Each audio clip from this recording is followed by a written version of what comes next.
ঢাকা ১৯ একটি সম্ভাবনার আসন।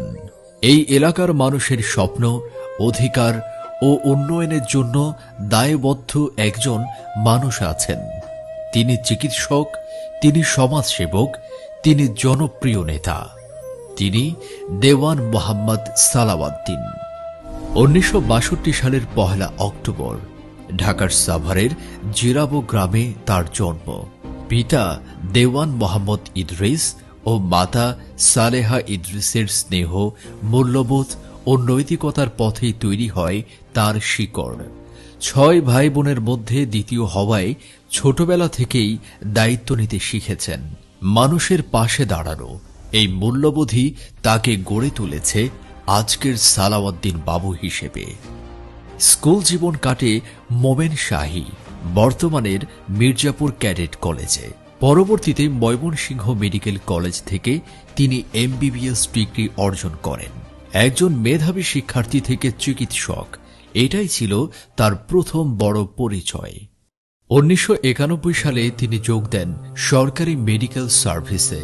ইটনা উপজেলা স্বাস্থ্য কমপ্লেক্সে চাকরি শুরু, পরে সাভারের দায়িত্ব পালন। কিন্তু মানুষের জন্য আরো বড় পরিসরে কাজ করার স্বপ্নে ১৯৯৬ সালে তিনি সরকারি চাকরি থেকে ইস্তফা দেন।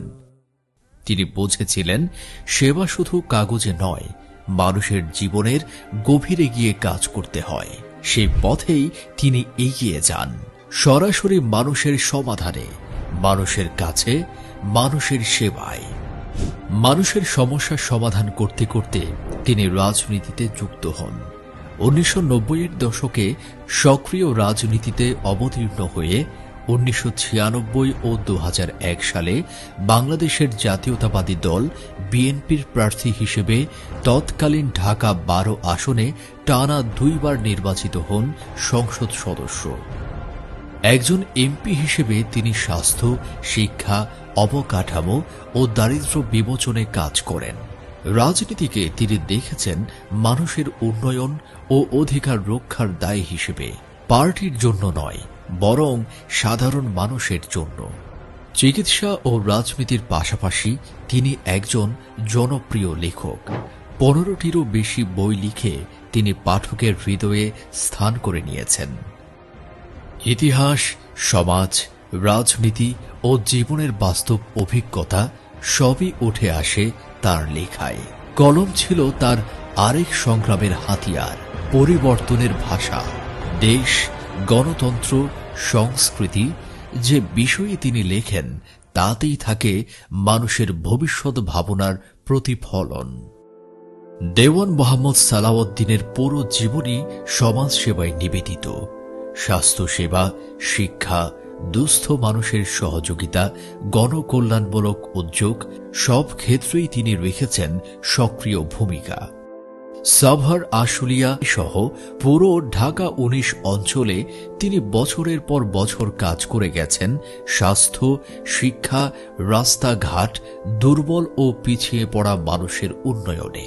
কারণ তিনি বিশ্বাস করেন এই এলাকার মানুষই তার শক্তি, তার পরিবার। রাজনৈতিক প্রতিকূলতা, মিথ্যা মামলা, হয়রানি, বহু বাধা এসেছে তার পথে, কিন্তু তিনি থেমে যাননি। কারণ তার লক্ষ্য একটাই, গণতন্ত্র, ন্যায় বিচার এবং মানুষের অধিকার। আজ তিনি আবার জনগণের কাছে ফিরছেন নতুন দায়িত্ব নিয়ে। বাংলাদেশ জাতীয়তাবাদী দল বিএনপির পক্ষ থেকে আগামী জাতীয় নির্বাচনে ধানের শীষ প্রতীকে ঢাকা ১৯ আসনের প্রার্থী। তার লক্ষ্য এই অঞ্চলের শিক্ষা, স্বাস্থ্য, নিরাপত্তা, কর্মসংস্থান ও অবকাঠামো উন্নয়নে নতুন যুগের সূচনা, একটি গণতান্ত্রিক, ন্যায়ভিত্তিক ও উন্নত ঢাকা ১৯ গড়ে তোলা। তিনি চান ঢাকা ১৯ হোক সুশাসন, সুযোগ, উন্নয়ন আর গণতন্ত্রের মডেল এলাকা, যেখানে প্রত্যেক নাগরিকের থাকবে মতামত, সুযোগ এবং নিরাপদ ভবিষ্যৎ। দেওয়ান মোহাম্মদ সালাওয়াদ্দিন একজন মানবিক নেতা, একজন সাহসী সংগ্রামী, মানুষের আশার প্রতীক। ধানের শীষ মানে মানুষের অধিকার, গণতন্ত্র ও পরিবর্তন। চলুন আমরা সবাই মিলে গড়ে তুলি একটি নতুন আগামী। ধানের শীষে ভোট দিন, দেশ গড়ার সুযোগ নিন।